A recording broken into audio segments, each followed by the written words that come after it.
देखिए, कांग्रेसियों को अपना इतिहास याद करना चाहिए, क्योंकि 2008 में जिस समय काबुल के दूतावास पर हमला हुआ था, उस समय कांग्रेस की सरकार, यूपीए की सरकार केंद्र में थी और इन्होंने कोई कार्रवाई नहीं की थी, कोई ठोस कार्रवाई नहीं की थी। और इनसे कार्रवाई की अपेक्षा भी क्या होगी, जब 26/11 मुंबई हमलों के बाद में गृह मंत्री चिदम्बरम साहब ने हाल में कहा कि वो बदला लेने के मूड में थे, तो उनको रोक दिया गया विदेशी देशों के प्रभाव में। तो ये तो विदेशी देशों के प्रभाव में झुकने वाले लोग हैं।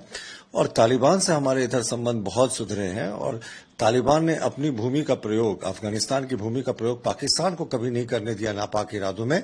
ऑपरेशन सिंदूर के समय भी पाकिस्तान ने बहुत कोशिश की कि अफगानिस्तान उनका साथ दे, लेकिन अफगानिस्तान ने बिल्कुल साथ नहीं दिया। भारत ने इधर हाल के समय में अफगानिस्तान के इंफ्रास्ट्रक्चर में बहुत निवेश किया। हमारे संबंध लगातार बेहतर हो रहे हैं, और ये कांग्रेस का शासनकाल नहीं है जब तालिबान हमला किया करता था।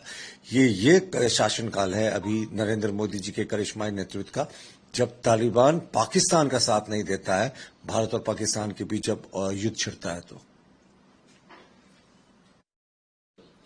मतदाता सूची सुविधा पर केंद्रीय गृह मंत्री ने कहा है कि जो केंद्र सरकार है हमेशा घुसपैठियों पर 3D की नीति अपनाई है, डिटेक्ट, डिलीट और डिपोर्ट। ये कौन सी सरकार है?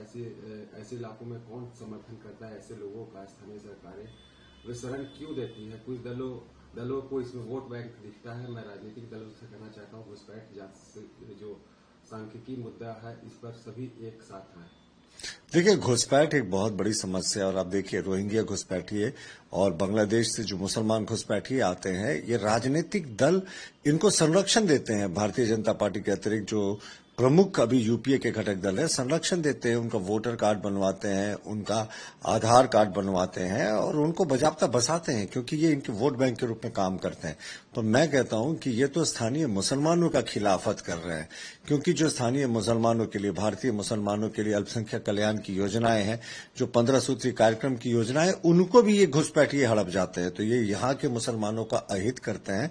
और घुसपैठ साहब, जो देश में हो रहे घुसपैठ का समर्थन करे ना, उस देश की मान्यता, उस राजनीतिक दल की, माफ कीजिएगा, मान्यता को समाप्त करना चाहिए। और घुसपैठ एक बड़ी समस्या है। वो जितने सीमावर्ती इलाकों की बात छोड़ दीजिए, अब तो आप ये देखें कि जो मेन लाइन इंडिया है, मेन जो मध्य भारत है, वहां तक घुसपैठ हो गया है। ये रोहिंग्या और बांग्लादेशी घुसपैठियों ने कॉलोनी बसा लिया है। और झारखंड में और बिहार में तो जमाई टोला है, जहां बांग्लादेशी घुसपैठियों ने स्थानीय आदिवासी लड़कियों से शादियां कर ली हैं आदिवासी जमीन कब्जा करने के लिए।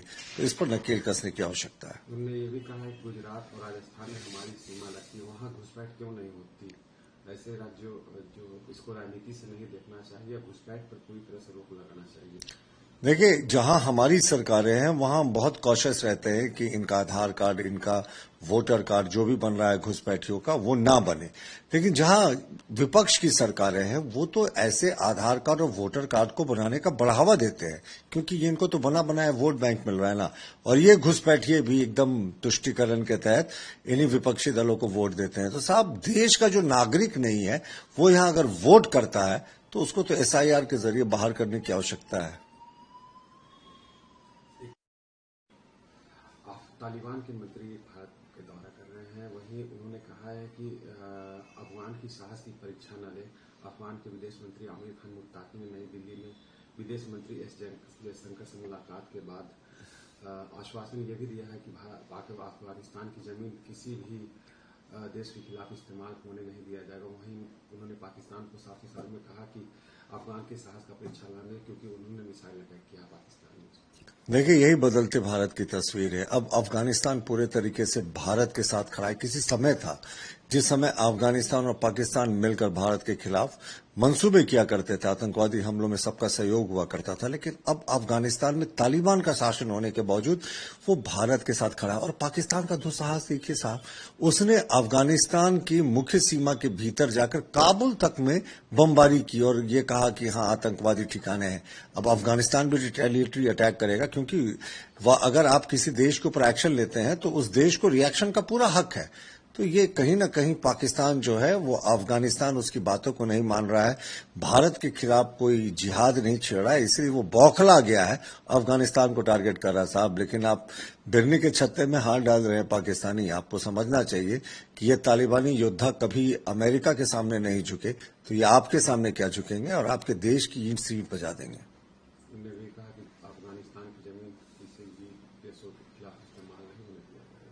देखिए, ये बहुत ही अच्छा बदलाव है अफगानिस्तान की नीतियां में। पहले ऐसा हुआ करता था कि आतंकवादियों का ट्रेनिंग कैंप भी हुआ करता था। एक बहुत पुराने समय में जब यूपी की सरकारें थी, वो न सिर्फ पाकिस्तान की धरती पे होता था, बल्कि सटे हुए जो अफगानिस्तान का कबीलाई इलाका था, वहां भी ये ट्रेनिंग कैंप्स चलते थे। लेकिन अब ये बदला हुआ अफगानिस्तान है। भारत ने अपनी कूटनीतिक से इतनी अच्छी तरीके से संबंध बेहतर किए हैं तालिबान के शासन से अफगानिस्तान में कि अब उस देश की धरती का भारत के खिलाफ आतंकवादी प्रयोग नहीं कर पा रहे हैं। ये भारत की बहुत बड़ी जीत है।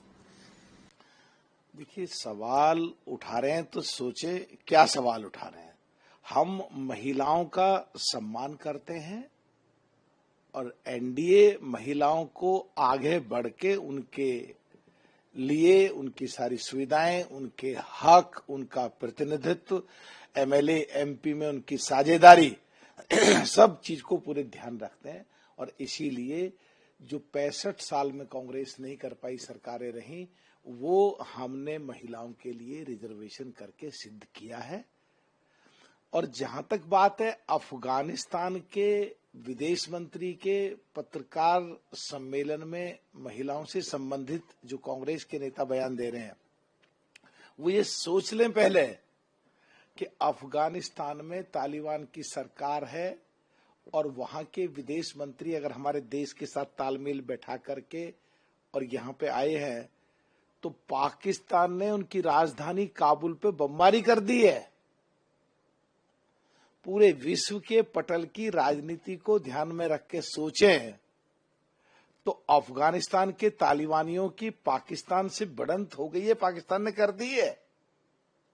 और एक तरफ पाकिस्तान में बलूचिस्तान से भिड़ंत हो रही है।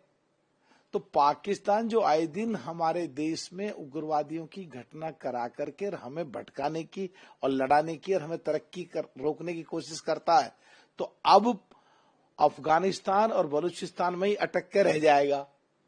तो वहां के विदेश मंत्री अगर आए हैं और अगर उन्होंने कोई प्रार्थना की है और उनकी सुविधा के अनुसार कोई निर्णय अगर आ गया है, तो हमारे भारत देश के सो कॉल्ड इंडिया गठबंधन या विपक्षी पार्टियां या कांग्रेस या उसमें पी चिदम्बरम या कांग्रेस के और बड़े नेता अगर ऐसे प्रश्न पूछते हैं जो पाकिस्तान के फेवर में जाएं, अफगानिस्तान और बलूचिस्तान के खिलाफ जाएं या हमारे देश के खिलाफ जाएं, तो वो गिरेबान में झांकें कि क्या हमारे देश को वो आतंकवादी हमला जो पाकिस्तान करते रहते हैं उस आग में झोंकना चाहते हैं, या कूटनीति कहो, राजनीति कहो, वर्ल्ड के स्तर पे पाकिस्तान दोनों तरफ से अफगानिस्तान और बलूचिस्तान के बीच में घिर के रह जाएगा, साइड पड़ा रह जाएगा और हमारा देश लगातार तरक्की करता हुआ आगे बढ़ता चला जाएगा।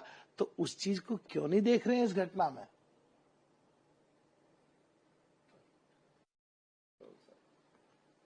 सर, अफगान के मंत्री ने भारत से पाकिस्तान को चेतावनी दी, तो उधर पाकिस्तान भी बयानबाजी कर आ गया। आपका क्या कहना है? देखिए, जिस तरह अफगानिस्तान के विदेश मंत्री ने भारत की तारीफ की और पाकिस्तान के बारे में टिप्पणी की, उन्होंने कहा कि भारत दवाइयां, खाने की चीजें और अन्य सुविधाएं देकर के देश को हमारे को बनाने की कोशिश करता है और पाकिस्तान बिगाड़ने की कोशिश करता है हमेशा और नष्ट करने की कोशिश करता है और बमबारी कर रहा है। तो उनके इस बयान से कि पाकिस्तान बिगाड़ता है और भारत हमारे देश को बनाता है, तो पाकिस्तान के मंत्री ने, ख्वाजा आसिफ साहब ने कहा है कि अफगानिस्तान हमेशा भारत का साथी रहा है। अब वो इतने फ्रस्ट्रेशन में हो गए कि क्या बोल रहे हैं क्या नहीं बोल रहे हैं। तो वर्ल्ड के पैमाने पे ये सिद्ध हो गया है कि भारत को अफगानिस्तान का साथ मिला है और उधर भारत को बलूचिस्तान का साथ मिल रहा है, उधर भारत के बांग्लादेश से संबंध बढ़िया रहे हैं। तो ये क्लियर हो गया है कि पाकिस्तान में कमी है, पाकिस्तान उग्रवादियों के हाथ की कठपुतली है, पाकिस्तान उग्रवाद को बढ़ाता है। इसीलिए पाकिस्तान के साथ हमारे देश के, भारत के संबंध ठीक नहीं है। और यहां तक अफगानिस्तान के विदेश मंत्री ने चेतावनी दी है कि हमारे धैर्य को और ज्यादा परीक्षा अब पाकिस्तान ना ले। एक तरीके से युद्ध की धमकी का ऐलान कर दिया है अफगानिस्तान के विदेश मंत्री ने। इसको ऐसे भी समझा जा सकता है।